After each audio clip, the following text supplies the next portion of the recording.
Hi, Sonja here. I weighed well over 300 pounds for most of my adult life. I released 170 pounds, and then I realized I wasn't even close to the number I was told I had to reach for. And what I learned trying to reach it is what I'm going to tell you about today. I want to tell you this story because I think a lot of you watching are living some version of it right now. Some of you tried or even reached that number only to live in constant crisis, gripping the two scales, the food scale and the weight scale, desperately trying to hang on to that number. And there's a very basic reason your hunger, your shivering, and the impossibility of trying to maintain it kept you struggling. You tried, got so very discouraged when you couldn't get close and you just gave up. Or you hated what you looked like in the mirror. This isn't what I signed up for. And you fleshed those wrinkles out again. Or some measure of all three. Whatever brought you here, I want to tell you this story because nobody has told it to you straight. And by the end of it, you'll understand things about your own body and the system that's been measuring it that nobody has bothered to explain. Before I tell you about the release, I have to tell you about what came before it. I had been heavy my whole adult life, decades. 300 pounds, more than 300 pounds. I'd released significant weight before in my life. I'd regained it. I'd done the cycle that almost every woman in this body knows. And by the time I was 58, I'd given up completely. I didn't believe it would ever happen again. I'd stopped trying. I had built a life around being this size. I had stopped grieving it. I wasn't even sad about it anymore. I was just done. And then I was diagnosed with type 2 diabetes and high cholesterol, and I had a moment with myself. I wasn't going to live my life on loads of medications. I wasn't going to lose my limbs or my eyesight. Not when I knew in my body and in my heart and my brain that I could fix this by changing my food. So I did. 2 years of strict, regimented recovery, what was called a crystal vase, careful, specific, held with both hands.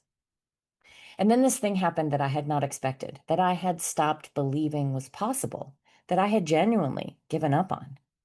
The weight started coming off, and it kept coming off. 170 pounds. I didn't set out to release the weight. I set out to save my own life from diabetes. The release was the side effect of saving my life. And I got told a number. My goal weight, according to the standard charts for my height, I'm 5'3" on a good day, was 115 pounds. Plus 10 pounds for excess skin. Now, 10 pounds is approximately the amount they remove during a tummy tuck. That's what we were told to use. That's the number that came from, that 10 pounds. What's removed during a tummy tuck. That's what they said was the way to arrive at a proper number for someone like me. So 125 pounds, that was supposed to be my number. I wanted to see 125 on the scale. I worked so hard. I'd done what almost nobody who carries this kind of weight ever does. I'd released 170 pounds in my late 50s after decades of believing I couldn't. And they told me I was supposed to look like Christy Brinkley. Christy Brinkley. A woman who never carried 300 pounds. A woman whose body never had to absorb the years my body absorbed. A woman whose skin never had to stretch the way mine did. That was the goal. That was the number that was going to mean I had succeeded. I got to 147 pounds, and I could not go lower. Hunger had been my bestie for years, but now it was ravenous. It was the kind of hunger that wakes you up at night, the kind that makes you cold all the way through your bones, the kind that strips your body of the will to do anything but eat. My skin was hanging all over the place. Living in Southern California, I was told, nothing that 3/4 length sleeves and capris can't hide. That was the advice. Hide it. When I reached the release half my body weight milestone, 157 pounds, I wanted to mark it, to celebrate it. So I booked a day at the Korean spa in SoCal. And I got out of the shower and I realized something. People see overweight bodies all day long. They see thin bodies. They have been trained to look at both. They know what to think about them, what to say about them. But what are they going to make of this one? They don't see angel wings. They don't see Sharpay's eyebrows on my cute little bottom. They don't see waterfalls. My body had become a category the world didn't have a name for. And I panicked. This wasn't supposed to happen. After all this work, I was supposed to be celebrating. I did go in anyway.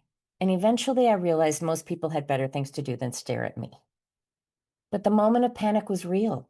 The moment of being unreadable was real. The moment of realizing my body had become a category no one had a name for, that was real. And I think a lot of you watching know exactly what I'm talking about. And I want to be honest about something else because it wasn't just the spa. It wasn't just strangers. Capris and 3/4 length sleeves can hide a lot. They can't hide it when you want to be naked with someone. The grief of this body isn't just about how the world sees us. It's about how we let ourselves be seen by the people we love in the moments that matter most. That's part of what we're carrying too. After the spa, I decided I needed real data. I needed to understand what was actually in this body of mine. So I went to get a DEXA scan to find out my body fat percentage, to make informed decisions. But what I learned changed how I understood everything that had happened to me. I'm going to tell you this because I want every woman who has released significant weight to know it. DEXA scanners do not recognize excess skin as a body part. They don't. And here's what I had to figure out the hard way. The machines were calibrated for bodies that hadn't done what ours have done. People who have released this much weight with this much excess skin, we weren't on the radar yet. There weren't enough of us. The engineers didn't know we existed. So when the algorithm hits tissue, it can't categorize. It puts it somewhere. And for excess skin, it generally classifies it as lean tissue. Lean, not fat, lean. Now, here's what that means. The DEXA scan still gives you a body fat percentage on your report, but that percentage doesn't know about your excess skin. Nobody is doing the math to factor it in. So the number on the report, whatever it says, can't actually tell you whether your body has room to lose more fat or whether your body is already at its floor. And mine was already at its floor. My body fat percentage, the part of me that wasn't excess skin, was probably already at the edge of what's safe for a woman my age, right at essential. My body's ravenous hunger, the shivering, the impossibility of losing another pound, that was my body protecting me. And the DEXA report couldn't show it because nobody was subtracting out the skin. And the people interpreting the scan told me, well, if your body can't get below 147, no matter what you do, you should just take that number and exercise more. Push harder. Do you understand what they were telling me to do? They were looking at a number. The tool they were using couldn't show them what that number actually meant for my body. Nobody was doing the math to find out, and they told me to keep going. And I almost listened. I almost kept pushing. I almost ate less. I almost tried to lose those extra pounds. I almost tried to look like Christy Brinkley one more time. I want you to imagine what would have happened to me if I had. Nobody at that scan was being malicious. Nobody wanted to hurt me. They genuinely didn't know. They didn't know how much excess skin I was actually carrying. They didn't understand. It was at least 35, maybe 40 pounds, not 10. They didn't know the algorithm was misreading it as lean. They didn't know what it would have cost me if I had followed their advice. It wasn't malice. It was absence. The science wasn't there yet. There weren't enough of us yet for anyone to write the protocols. But absence has a cost, and I almost paid it. So I started talking about it to anyone who would listen. And I started gathering other women in similar situations, women coming from big numbers, women unhappy and uncertain about when to stop, women whose scales had stopped moving, but whose excess skin nobody was naming. We got on Marco Polo. The first group we named Skin 1, WON. Most of the group names that followed were just as delightful.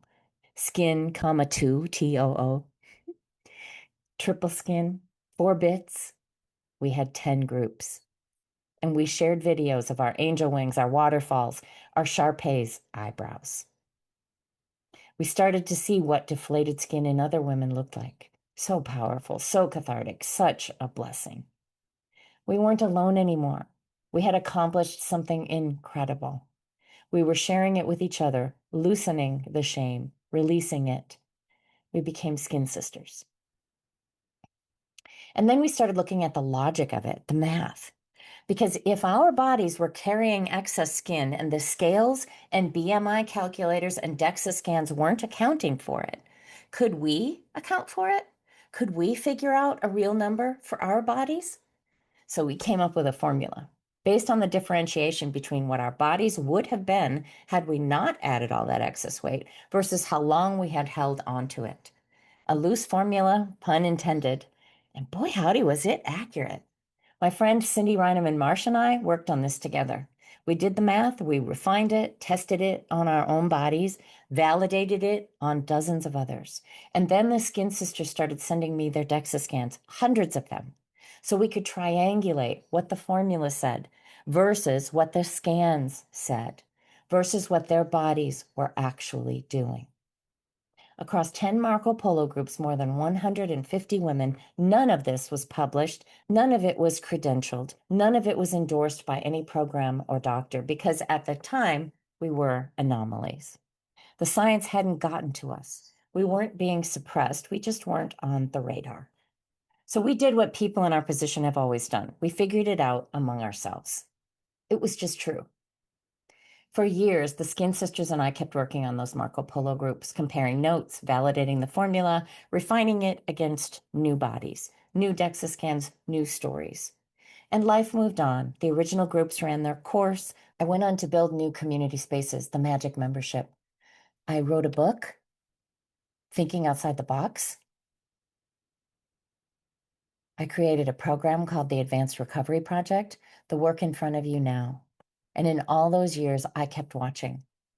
I watched the published science not catch up. I watched DEXA scanners still misread excess skin as lean tissue.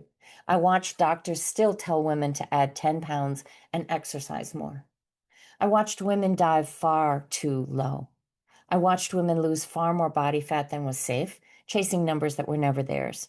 I watched women regain everything they'd released because they couldn't tolerate the bodies that were trying to keep them alive, or they couldn't tolerate the hunger, or they got so disappointed at not reaching that magic number.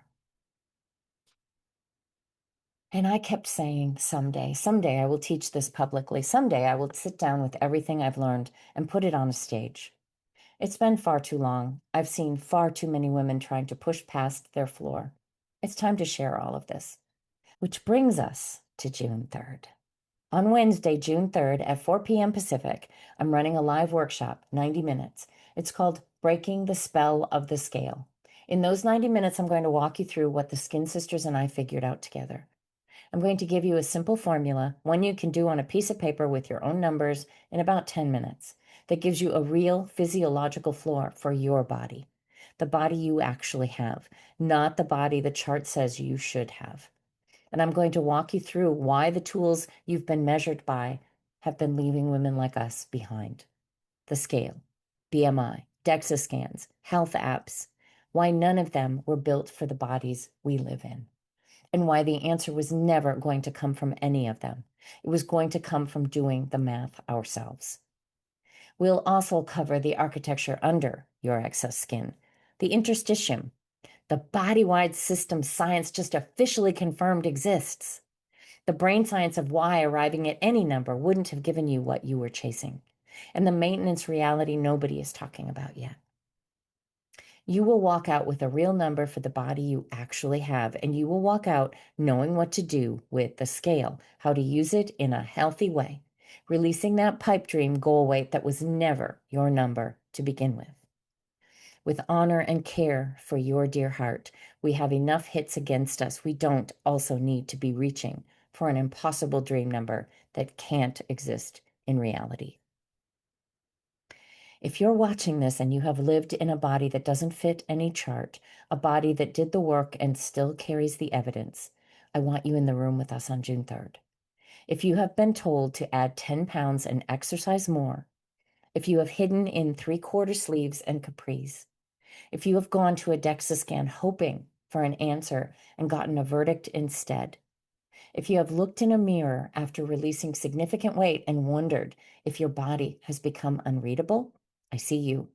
I have been you. And the Skin Sisters have been you. And I want to say one more thing before I tell you about the workshop.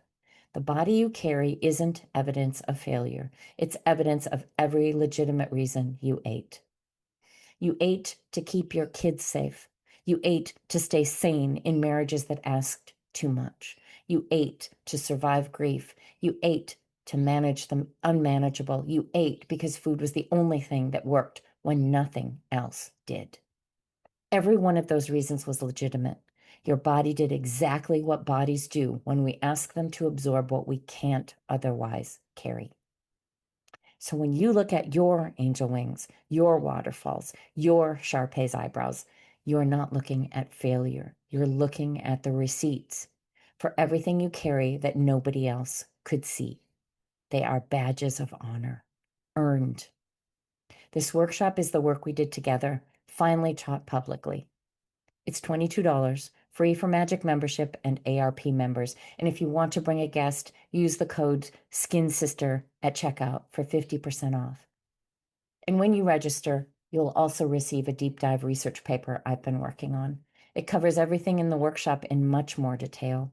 The body fat science, the architecture under the skin, how to actually care for your folds and skin so they don't become problems, the medical advocacy scripts, the references for everything I teach. The workshop gives you the framework, the paper gives you the depth. Come find your real number. Come do the math with women who get it. Come carry what you've been carrying with people who know what the carrying has been like. The link is in the description below. Breaking the Spell of the Scale, June 3rd. You were never broken. You were biological. With love and light, I'll see you in the room.